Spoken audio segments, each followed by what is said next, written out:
Ibu yang baru saja kehilangan pekerjaan sedang memindahkan tempat sampah, tiba-tiba sebuah paket narkoba jatuh dari langit. Bukan hanya tidak melapor ke polisi, ibu tersebut malah mengetuk pintu rumah pengedar narkoba, langsung mengembalikan narkoba itu.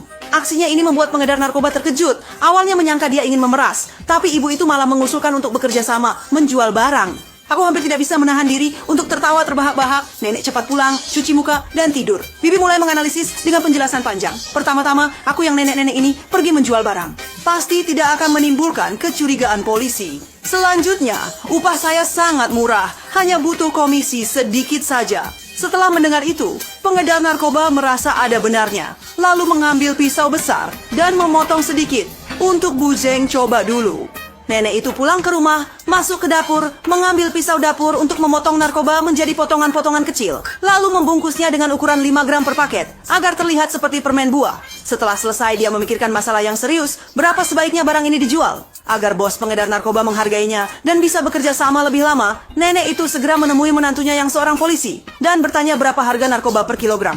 Menantu terkejut sampai melongo, mengira ibu mertuanya hanya penasaran, lalu menunjukkan gambar dan memberikan penjelasan detail padanya. Setelah memahami tren pasar, nenek itu pergi ke terowongan bawah tanah stasiun kereta, menemui setiap orang dan mempromosikannya. Semua orang mengira dia adalah polisi. Tanpa melihat, dia langsung memutar kepala dan pergi. Dengan susah payah menemukan seorang pria gemuk yang sedang mengamen, namun dua pemuda baik hati yang berani bertindak mengira pria gemuk itu mengganggu si ibu. Tanpa berkata apa-apa, langsung mengusirnya. Dikiranya usaha ini sudah gagal, ternyata si gendut kembali menghampiri dan dengan begitu berhasil menjual bagian pertama. Karena barang-barang si Dama memiliki nilai yang sangat bagus. Ditambah dengan citranya yang aman, membuat pelanggan merasa tenang membeli darinya. Dalam waktu singkat, semua datang untuk membeli. Hasilnya, hanya dalam setengah hari, si Bibi sudah menjual habis semua narkoba. Ketika dia menyerahkan uang hasil penjualan kepada pengedar narkoba, mereka langsung terkesan. Kamu lihat, setengah hari saja sudah terjual barang untuk setengah bulan. Tanpa ragu, mereka dengan senang hati mengambil bagiannya dan langsung memberikan satu paket penuh kepada si Bibi. Menghitung uang dalam jumlah besar di tangannya, wajah nenek langsung berseri-seri. Tak disangka, baru saja membawa keranjang belanja keluar, masalah besar sudah mendekat. 7 Yundama memeluk keranjang sayurnya keluar. Tiba-tiba seekor anjing polisi berlari dengan gila dan menjatuhkan Dama ke tanah. Melihat obat-obatan terlarang hampir terbongkar, untung saja menantu polisi dari Dama datang tepat waktu, sehingga Dama selamat dari masalah ini. Orang yang lewat melihat keranjang sayur itu cukup berat, lalu bertanya kepada Dama apa isinya di dalam. Menantu mengira itu lelucon, tidak memperhatikannya, bahkan mengantarkan ganja kembali ke rumah. Dama membagi-bagi narkoba menjadi potongan 5 gram, lalu dengan santainya membawanya ke pasar untuk dijual. Barang dagangannya murah dan berkualitas, dan bahkan bisa mendapatkan pakaian resmi.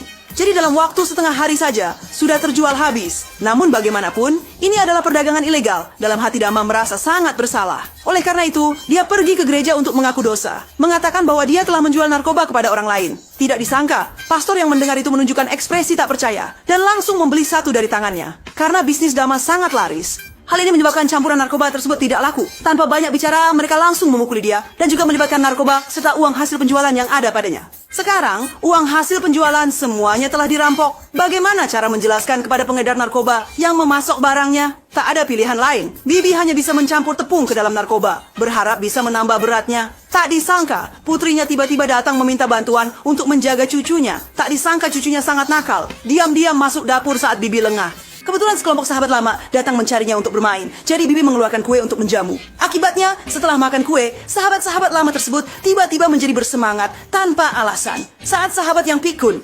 bisa-bisanya langsung bercerita dua lelucon dewasa. Satu sahabat lama tidak melihat dua kali. Bahkan mulai menelepon dan membuat janji dengan orang tua. Melihat hal ini, nenek mendapat ide bisnis yang bagus dan segera membuat semua sisa narkoba menjadi kue semalaman. Lalu menjualnya di pasar keesokan harinya. Para preman melihat dia beralih menjual kue, jadi mereka tidak lagi mengganggunya. Dan para pelanggan lama yang makan kuenya, semuanya memujinya tanpa henti.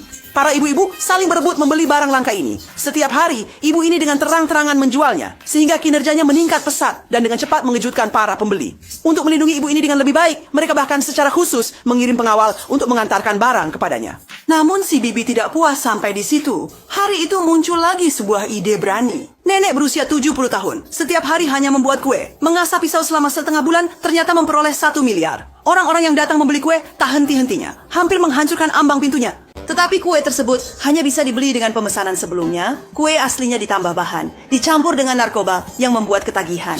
Untuk memperluas penjualan, tante mengundang konsultan mencicipi kue dan mengajak mereka bersama-sama menghasilkan uang, memberikan mereka bagian 10% dari keuntungan. Para pelanggan kecil mendengar itu dan langsung menganggap tante sebagai kakak besar. Dengan bantuan konsultan, kue tante semakin laris, segera produksi tidak mampu mengikuti penjualan. Lalu dia mengajak teman-teman baiknya untuk bergabung juga. Akhirnya membuat produksi kue meningkat beberapa kali lipat. Begitulah, tak lama kemudian, semua pengedar narkoba menjadi anak buahnya. Dan si Bibi juga memonopoli pasar narkoba setempat. Melihat pasar menjadi jenuh, gembong narkoba meminta si Bibi mencari cara untuk memperluas penjualan. Menjual kue yang telah ditambahkan bahan ke sekolah. Tetapi si Bibi langsung menolak. Dia tidak ingin kehilangan sedikit kemanusiaan yang tersisa dan memutuskan untuk tidak menjalankan bisnis ini lagi. Untuk menghindari ancaman dari bandar narkoba, nenek itu pergi berlibur bersama teman-teman dekatnya, mulai menikmati kehidupan masa tua dengan baik. Namun ketika si Bibi pulang ke rumah, ia menemukan bahwa tempat itu berantakan. Ternyata para pengedar narkoba telah menculik cucunya, mengancam si Bibi untuk terus menjual narkoba. Jika tidak, mereka akan membunuh cucunya. Tepat ketika si Bibi kebingungan, menantunya yang seorang polisi tiba-tiba datang, membuat para pengedar narkoba ketakutan dan segera membawanya melarikan diri. Orang tua membohongi menantu untuk pergi. Saudara Sun mengajak sekelompok teman lama dan mengungkapkan rencananya. Mempersiapkan untuk menyelamatkan cucu perempuannya. Di tengah malam yang sepi, nenek langsung membawa teman-teman lamanya sambil memegang senapan mesin dan menerobos sarang bandar narkoba, memaksa mereka membebaskan cucunya. Bandar narkoba tidak melawan senapan mesin, hanya bisa memaksa Meng Chong melepaskan cucunya. Tetapi tepat pada saat itu, pasangan tua itu lalai, menyebabkan senjata di tangan mereka mengeluarkan suara. Ternyata senjata mereka semua adalah mainan. Para nenek semuanya diikat erat. Tepat ketika para pengedar bersiap untuk bertindak kejam, polisi tiba-tiba menerobos masuk melalui jendela. Ternyata menantu sudah menyadari sesuatu yang tidak beres dengan nenek. Oleh karena itu, baru diam-diam mengikutinya. Dan ini menyebabkan semua pengedar narkoba tertangkap. Meskipun akhirnya Dima diselamatkan, dia dipenjara karena melakukan kejahatan. Beberapa tahun kemudian, setelah Dima bebas dari penjara, dia dan para sahabatnya membuka toko kue yang sesungguhnya. Dan sejak itu, menikmati kehidupan tua yang bahagia.